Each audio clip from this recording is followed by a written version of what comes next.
Welcome to the Digital Agency Growth Podcast. I'm your host, Dan Englander. Luke, thanks for coming on the show, man. It's awesome to be here. Yeah, totally. So to start out with, we were just chatting and we're kind of both have parallel experiences because, at Sales Schema, we're helping basically agencies get leads and new appointments and mid to large companies. It sounds like you're doing a similar thing in different ways for the real estate market. So many places to jump off. I guess my first question is, can you talk a little bit about your background and kind of how you came to get involved with Reminder Media? Yeah, I'll try not to bore everybody. I'll give the 30,000 foot synopsis. So grew up in a family of 8 kids, was homeschooled. So something unique about me. I was homeschooled all the way up to college. Thought I was going to be a rock star musician. My brother's classic homeschool family. We had a band. We traveled around. Love broke up the band, just like so many great bands get broken up by love. The drummer, which was my older brother, he ended up getting married. So that forced me to get a real job. Wasn't great at school growing up. And so my mom encouraged me to go to community college. So I went to community college, got a degree or a certificate in computers, realized I like computers. Ended up transferring to a 4-year university, getting a degree in computer science, starting a website company with my brother, who was the drummer. He's an incredible designer. So we had a website agency called Nextmark Design, and we did graphic design, websites. My dad was a pastor, so we started selling to churches. We started doing mom and pop grocery stores, all that good stuff. That's when I got really connected with what I do today. So my uncle, he's a guy named Steve, awesome salesman, entrepreneur. He had a company called Reminder Media. So he started mentoring me when I was doing Nextmark Design. He had started Reminder Media about 18 years ago. And he convinced me and my brother Dan, hey, we should join forces and come together. He was traditionally in the print space. We were in doing more design, digital stuff. About a decade ago, 11 years ago, we joined up together. I just tell people, man, God's blessed us. It's been an incredible ride. So we've grown. We've gone from about 40 employees to 300 employees. Have had the privilege to work with about 100,000 small business clients now. So it's been an incredible ride doing Touchpoint marketing for business owners. Yeah, that's really cool. And it's funny. I've had a couple of people on the show that have a background in music and started bands, and I did that myself. Like I played in high school bands, then eventually played in DC with a bunch of go-go bands and stuff, which was a crazy experience, and wanted to do that in college, and then kind of like went off and realized like this is going to be a hard life that I'm not strong enough for. But I'm curious, just like to go off on a tangent, how if at all did that experience help you in entrepreneurship and running a company and all these things? Yeah, I mean, looking back, I see it more clearly now, especially because so much of growing a business is sales, right? So much of growing a business is engaging people, is getting attention. And I was the lead singer of the band, right? So guitar and piano were my instruments and a lead singer. And as a lead singer, what do you have to do? You have to engage the audience, right? You have to get attention, especially if you're playing a coffee shop where no one wants to listen, a bar where no one wants to listen. You're trying to get attention and you're trying to get a relationship with somebody that's maybe not super deep, but deep enough to move it to where they actually check out your music and they become a follower. And the same applies to growing the business today or entrepreneurship is how do you take your art and the craft that you have, the value proposition that you have, and present it to the world in a way that's enticing, that draws people in, that also is unique and different. Like one of the reasons we didn't make it as a band, not to be funny, but we probably weren't unique enough. We weren't different enough than everything that was out there. And so I look back now, it really started honing my craft of engaging people, honing the craft of even the structures, right? Building an email list and being able to keep in touch with your audience. Back when I was in high school and stuff like that, I remember I had Juno. I don't know if anybody remembers Juno as an email provider, but you had your AOLs, but Juno was like a free email provider. And so that was my email, like vocalist@juno.com or whatever. So it's just that whole idea of building an email list, building contacts and networks and all that good stuff, and then engaging an audience. I think it made a big impact on me. Yeah, totally. And also just building that muscle of getting used to rejection, getting used to kind of putting yourself out there. Yeah, you ask people to clap along to a song and no one claps. Yeah, exactly. That's rough, and it's character building, and also waiting tables helps with that too. I think client service, and usually those things go hand in hand. If you're a starving artist, you're working in a coffee shop, restaurant often, so makes a lot of sense. So to bring this to reminder, you guys are focusing on Touchpoint marketing. Just for those that don't know, can you talk a little bit about that and tangibly what you're doing? Yeah, absolutely. So I always share with people the pain point we solve is if you as a business know you're missing out on referrals, you know you're missing out on repeat business simply because you're not staying top of mind. I mean, the stats are horrendous in basically every industry of the missed opportunity of referrals and repeat transactions. Just quite frankly, in marketing, it's called the loyalty gap. People are very loyal to you in the transaction. As time elapses, they become less and less loyal only because of out of sight, out of mind. And what we do is we solve that problem. So we step in mainly for small business owners. So you're talking real estate agents, financial advisors, accounting firms. We help develop their Touchpoint plans that are going to keep them in touch with their database. And the unique thing that we've done and that not a lot of people do is we have actually a branded magazine and a bunch of different versions now that we create for the small business. So imagine white labeling a magazine. It's your own magazine. As a business owner, you get a send to your Touchpoint or your database as a Touchpoint to keep you top of mind. It really has been incredible for us because the magazine, and we do a bunch of surveys and stuff on it, the magazine actually has a shelf life of about 4 weeks in the home. So all of you are probably marketers or understand branding and marketing. To have a shelf life of 4 weeks on someone's coffee table, someone's countertop, someone's bedside table can really make a lasting impression comparatively to maybe just a postcard or just an email. So that's really been our flagship. That took us, we do print magazines for people. Then that took us online to doing digital magazines, which then that translated to doing social media content and then email marketing based content. So we kind of do, my philosophy is omnipresence. There's not one strategy that's going to be the magic formula. As everybody knows, you need an omnipresent type marketing strategy. I want them to see you on the coffee table. I want your clients to see you in their email inbox. I want them to see you on their social media. I want them to see you every place they can, because the more they see you, the more top of mind you are, the more top of mind, the more chance you have for a referral or repeat business. So that's really been our kind of niche. Yeah, that's super cool. What I love about it is it's like there's so much that you can do, but there's like the star around which all the planets align, which is the magazine, which is great because it's just it's tangible. You know, somebody can think about what that is and they can hold it in their hand and all these different things. And I think that what's interesting is a lot of our listeners are ad agency owners, right? And they're trying to solve similar problems, maybe for different audiences. Hey, we're going to get you a bunch of leads. We're going to run Facebook ads. We're going to build a funnel, whatever. And it's like the service that might be customized each time versus what you're doing, where it's like, we are a publisher, we have this magazine, but also there's these other things we're going to do for you. So I'm trying to bring this to a question. I guess it's, you know, how have you decided to stay the course on that, especially given that it's a traditional media entity? Are you fighting shiny object syndrome? Is it sort of like, why don't we go off and do Facebook funnels too, or whatever it might be? Like, how have you sort of stayed centered on that? Yeah, that's a great question.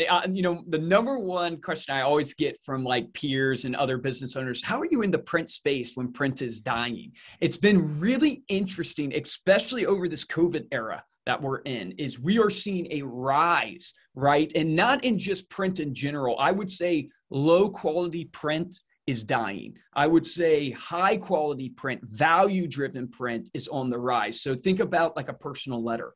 Everybody opens a personal letter, right? Because it's unique. You're not used to getting them anymore. Think about a FedEx package, an Amazon package. You're always going to open that because there's value there. And so for us choosing to continue on with building out our magazine division and having that grow and stay focused on it, it's been, quite frankly, just because we see the impact growing. People, when they receive the magazine, they perceive it as a gift. And because they perceive it as a gift, it extends the shelf life. It triggers in psychology what's known as the norm of reciprocity. So if I send you, Dan, a gift, you're going to naturally want to reciprocate back. And what's really unique about the concept of like the magazine is that every other marketing that businesses tend to do is product driven. So if you think as an agency owner right now for your clients, one of the challenges that I would give to everybody out there is go look at the strategy that they market with, and is everything they're doing in marketing product driven? And the failure there is that it's really good for people who are at that buying phase of the funnel, whether they're middle of funnel, bottom of funnel, and they're close to needing that product. but you miss out on so much opportunity of past client referrals or top of funnel because it's all about the product and they're not in the buying mode. So our magazine, we try to center around actually more lifestyle, it's more just about enjoyment. It's an item of value that can be given to that client, that database person. And because we take that route, it's kind of the Gary V, give before you ask. People, they want to reciprocate. They perceive it as a gift. It keeps it more top of mind. So that's really what has kept us on this road of print. There's a lot of studies out there that I won't bore you with of the impact psychologically of what it can bring. But quite frankly, the only reason we stay on it and not chase shiny objects is because it's working.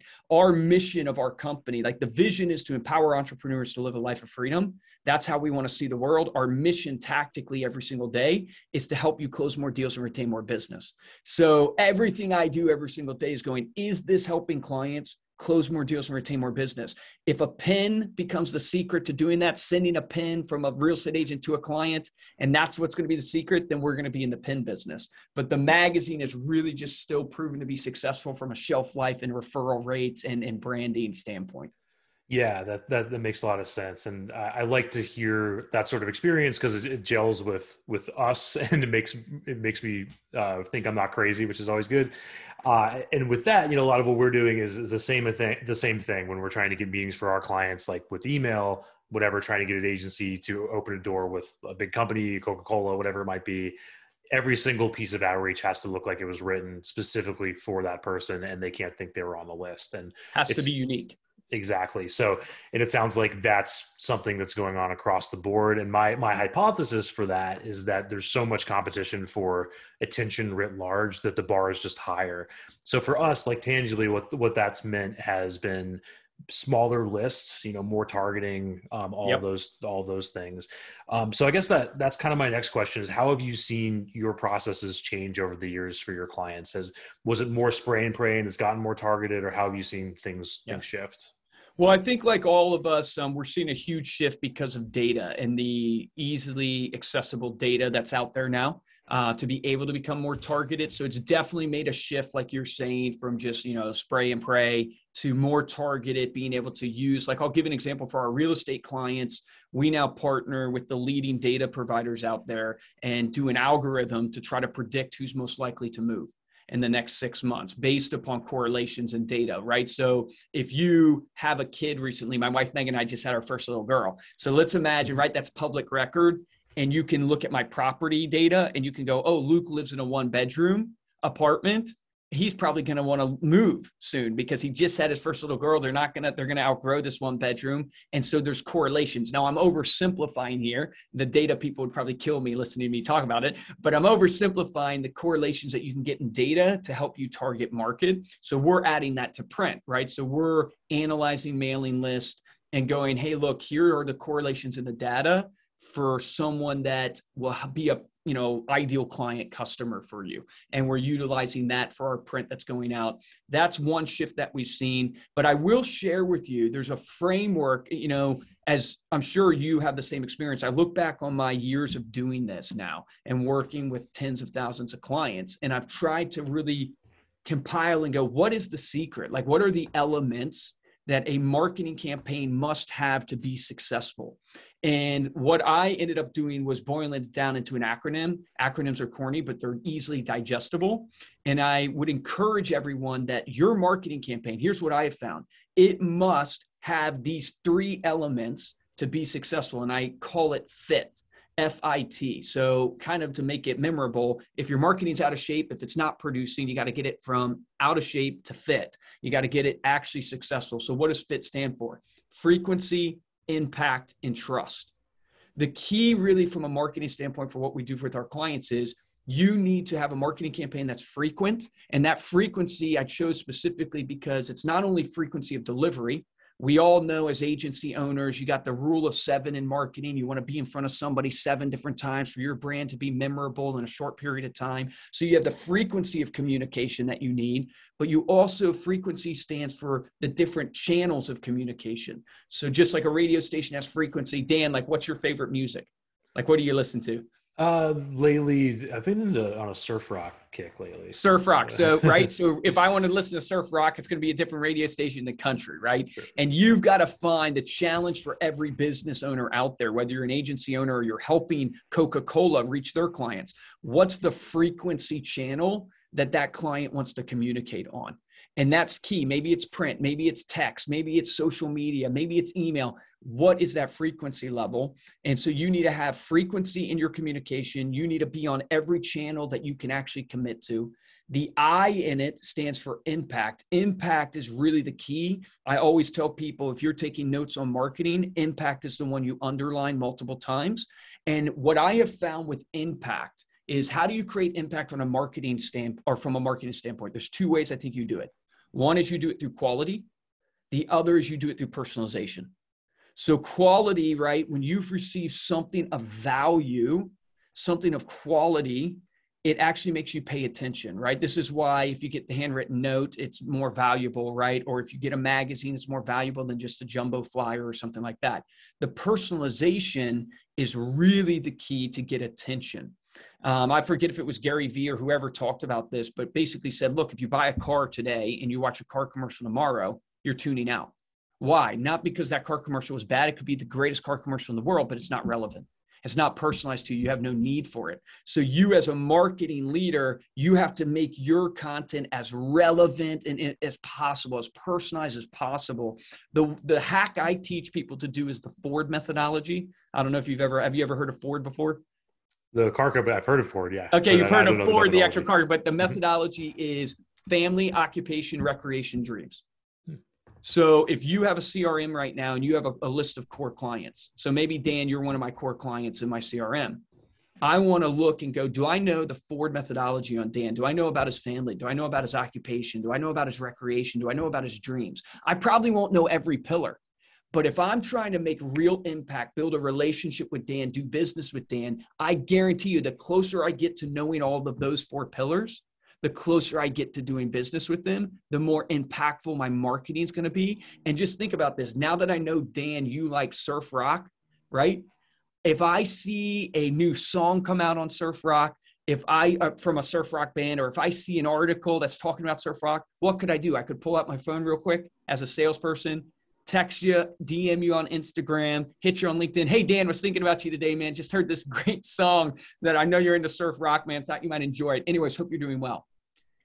That is so powerful. Why? Because it's personalized to Dan. And even though it doesn't have to do anything with my business, it moves Dan deeper into the funnel of relationship of this know, like, and trust with me, which ultimately will get him to pay attention to what? The next email I send that has to do with my product.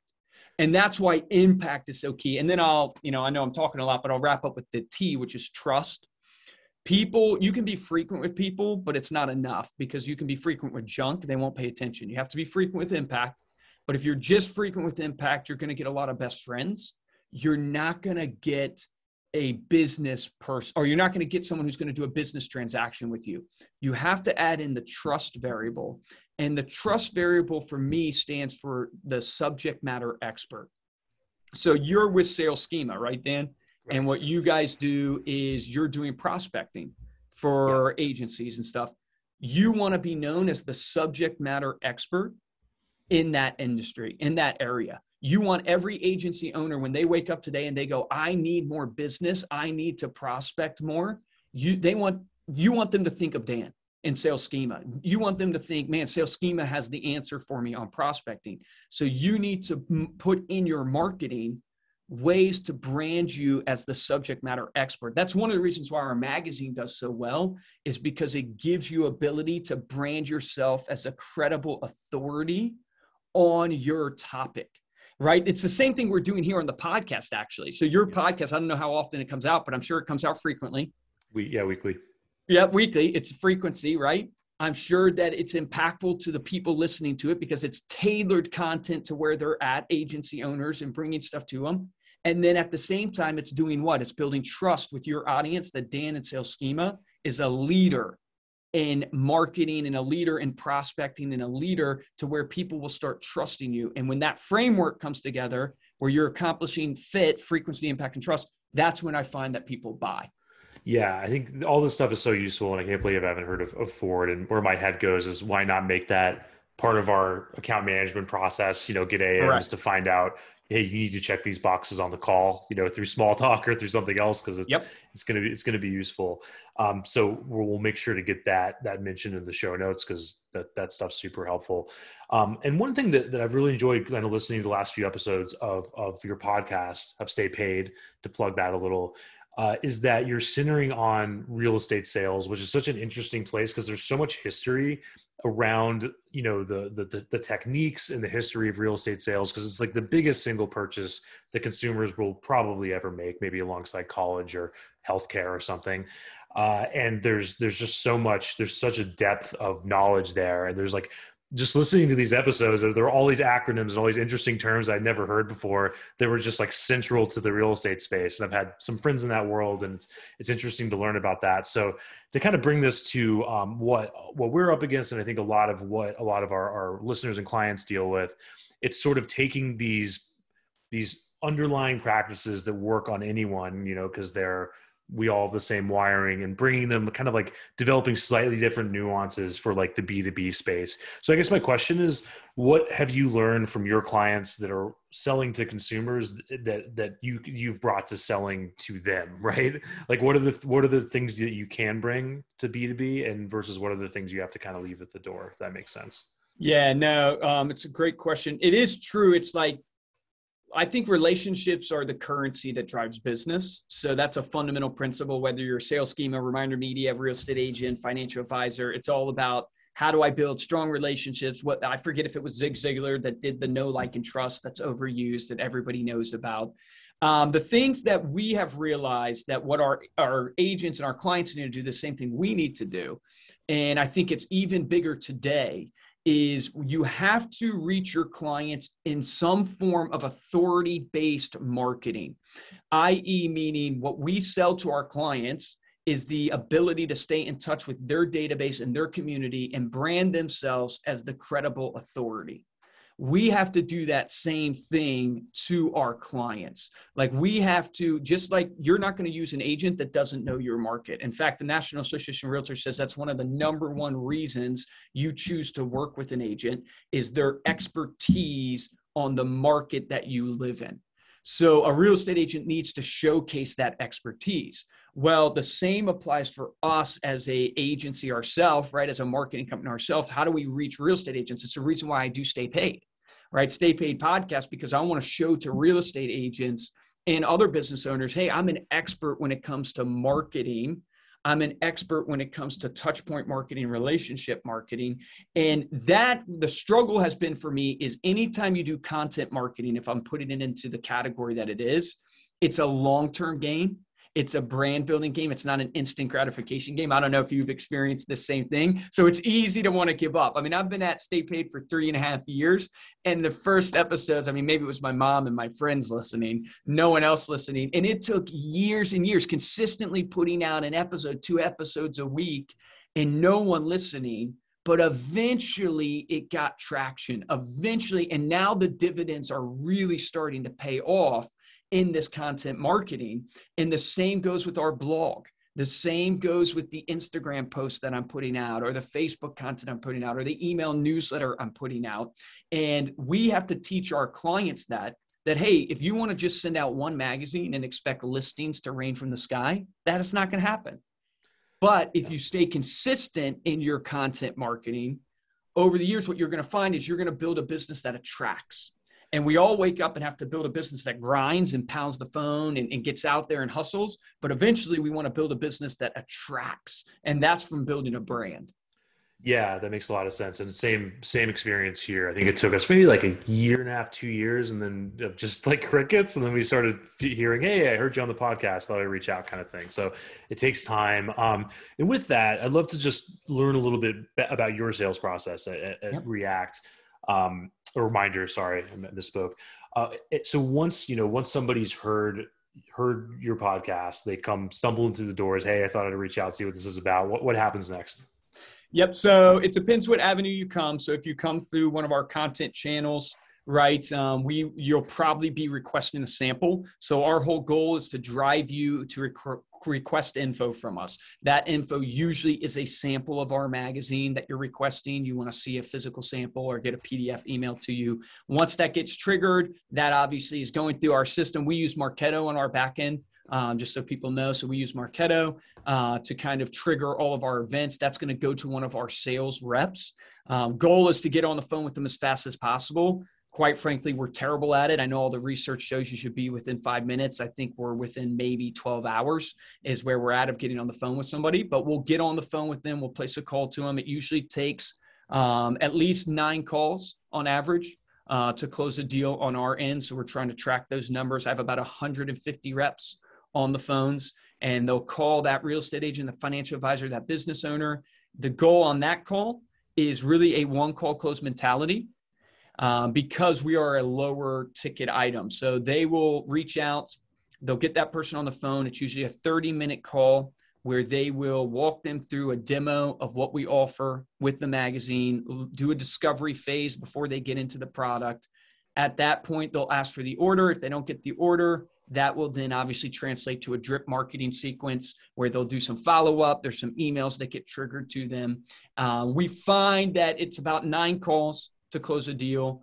We find that our closing rate on like sample requests like that, we'll close about 30% of the people who request a sample type idea. So that gives you kind of an idea of our sales process. Yeah. Thank you for opening up the kimono there. It's super interesting. And with that, I can only imagine what it's like trying to manage 150 sales reps. So can you talk about that a little bit? How do you do that? There's so many sales processes, hundreds of years of sales processes. What have you found to work for training up those people and so on? Yeah. So the key thing that really took my business to the next level with sales was implementing standards. And I know that seems very basic, but it's so important and it's instrumental in growing a great sales team.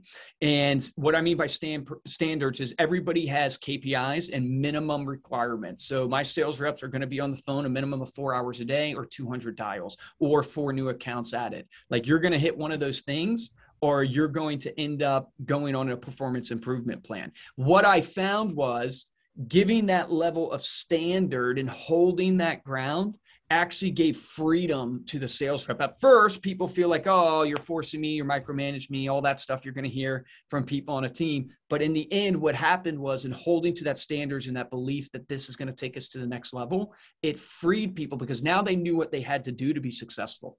Now they knew what it was going to take to get them to the next level. That blew our sales up to the next level of really holding the line of our standards. And just like an athlete, you can't control whether you're going to win the game or not, but you can control the activity that you put in, right? So you're going to put in the activity all day long. You're not guaranteed that you're going to get the close, but you know if you put in this activity, you'll get there. The other thing that we implemented that I would share is this idea of kind of the team structure. So we basically, when you come on board, we're going to put you through a month training. Then we're going to transfer you onto a team of 12 people. And we have a team lead for every 12 people in our system. And that's worked really well. Anything over 12 people tends to break down. Anything less than 12 people, you're probably not getting as efficient as we could out of our leadership.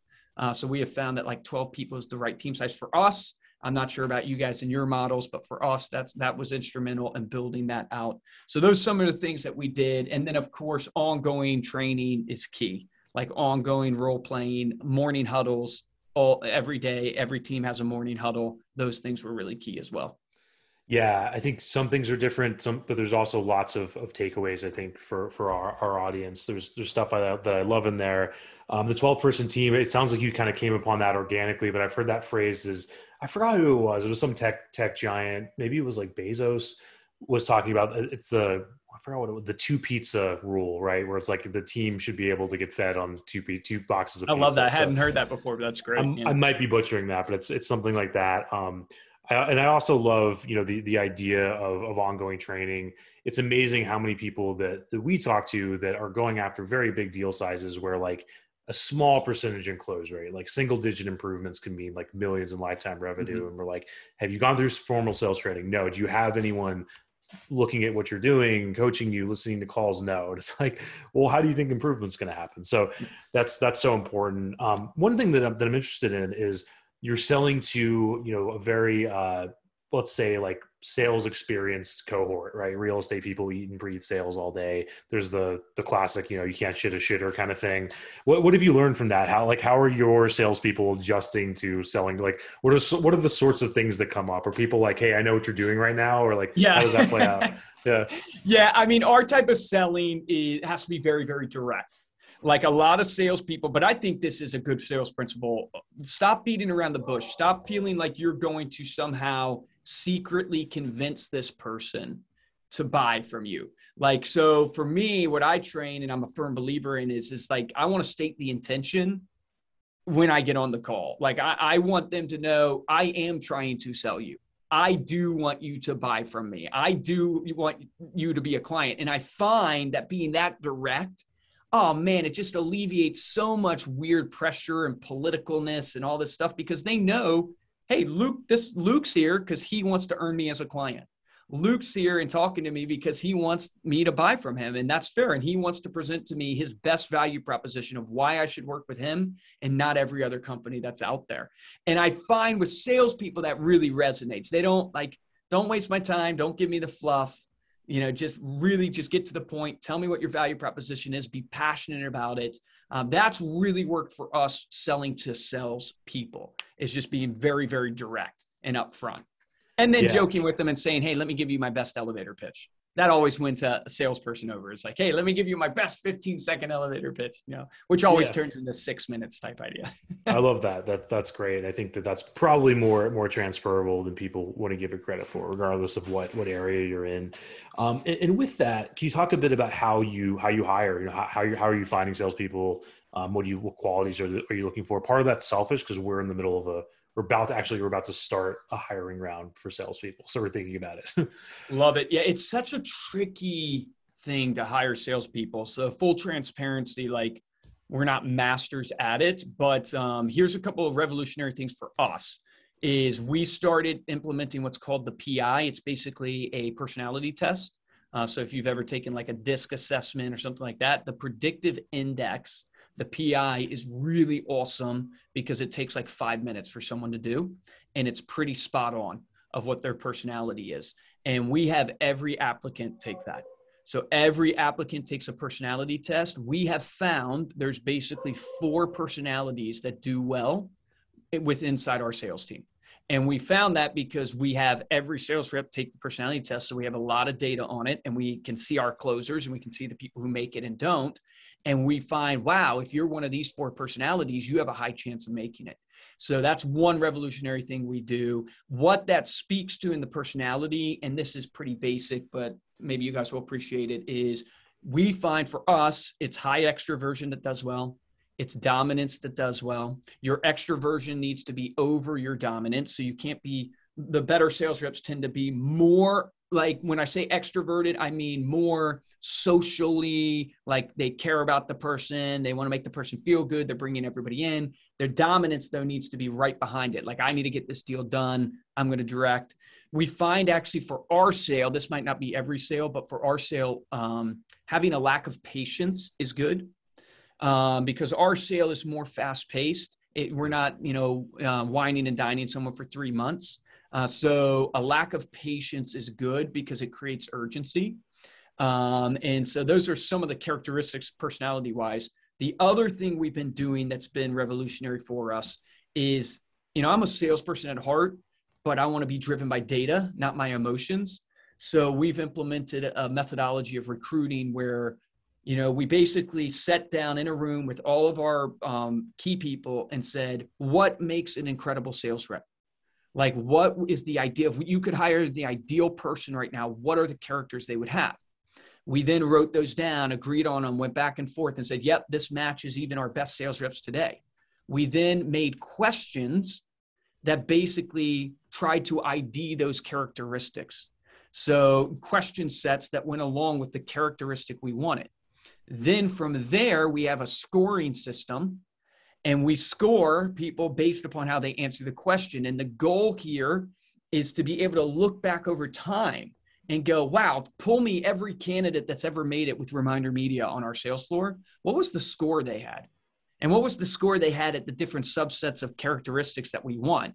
And then you get to the point where you can go, wow, Dan didn't quite score high enough on average to like everybody else who's made it. So it's not a guarantee that Dan couldn't make it on our sales team, but we're not willing to take that risk because our data just shows that people need to have this type of personality. They need to score this type of length on their interview question set. So that's kind of some of the things we've driven. I don't know if that helps or not, but that's super helpful. I think that matters a lot. And I guess the next question from there is, and you don't have to give into any specifics or anything like that, but conceptually, how are you incentivizing people? Have you tested that out or thought about it?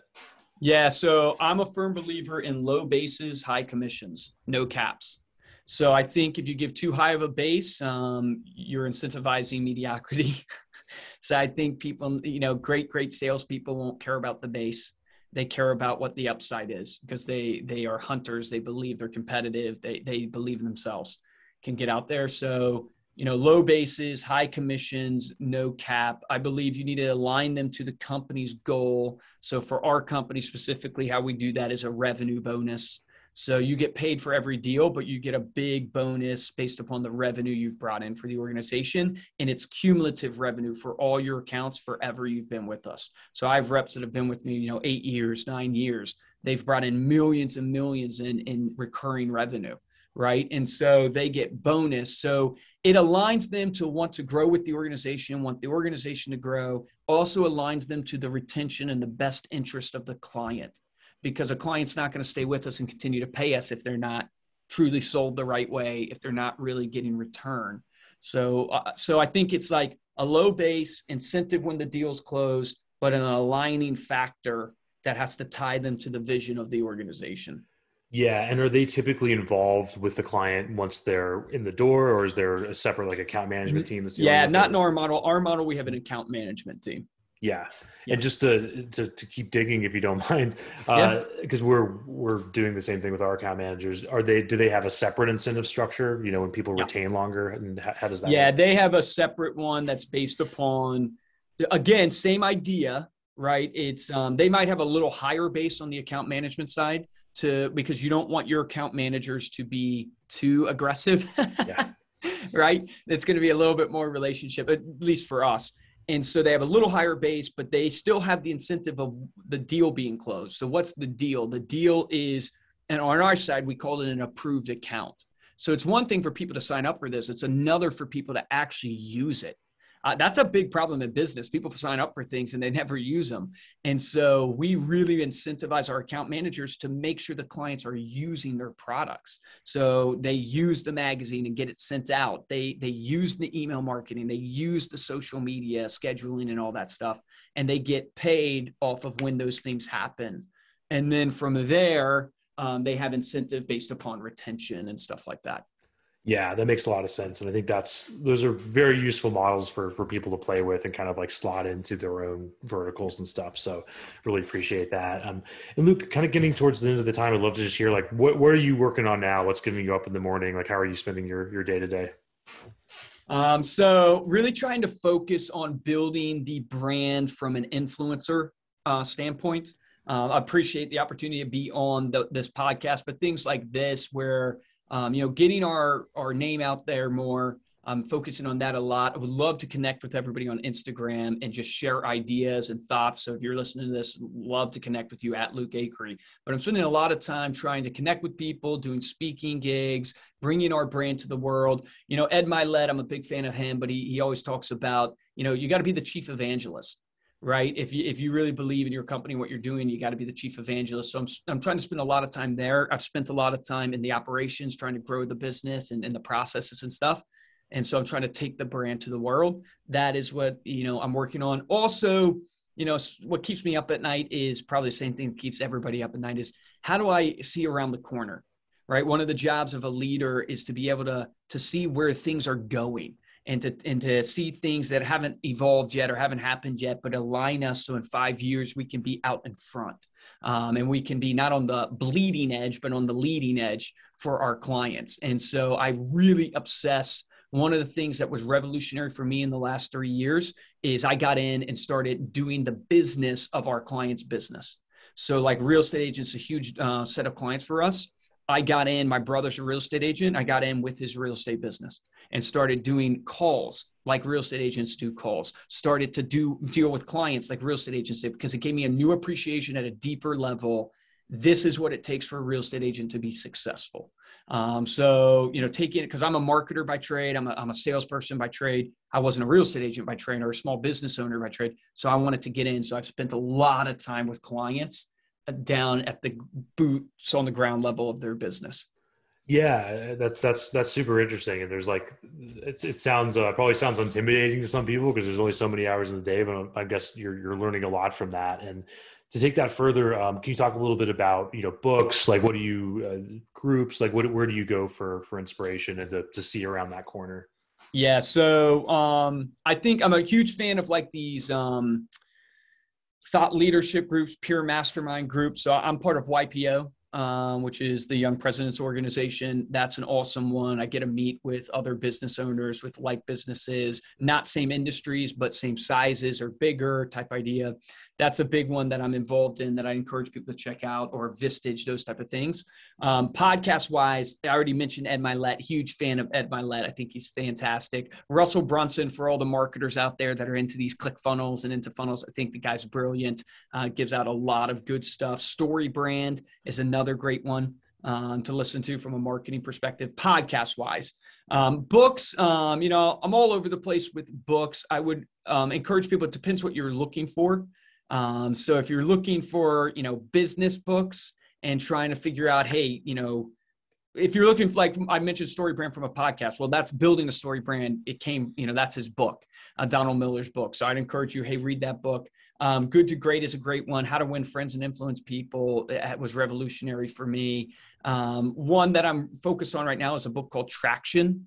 So I don't know if you're familiar with that, the traction model, implementing this model in your organization where you set strategic goals, you break them down to quarterly objectives, you do level 10 meetings. So it's a way to structure your organization to fine tune it. That's a great one that I would encourage you to pick up. Atomic Habits was another game changer for me. You're only as good as your habits, right? So Atomic Habits was a great one for me too. Yeah, those are great books. Traction by Gino Wickman. That's been definitely helpful in our business. So we'll make sure to get all those linked up. And Luke, I think you mentioned Instagram, but how else can people follow what you're up to and get in touch and all that good stuff? So you can find my company all over social and stuff like that. It's at Reminder Media. So if you just look for that handle on whatever platform you're on, you'll probably see us. For myself, it's at Luke Acree. You can also go to remindermedia.com and you can learn all about our products, everything we do. All the agencies out there, we'd love to partner with you. We'd love to be a product offering to your clients. We have affiliate programs and stuff like that. So if you have a client that you go, man, I'd love to offer this type of product to them, we'd love to talk and help you out. Awesome, man. That's great. And we'll make sure you're linked up and everything in the show notes. And thanks so much, man. We'd love to have you back on again. Awesome. Thank you.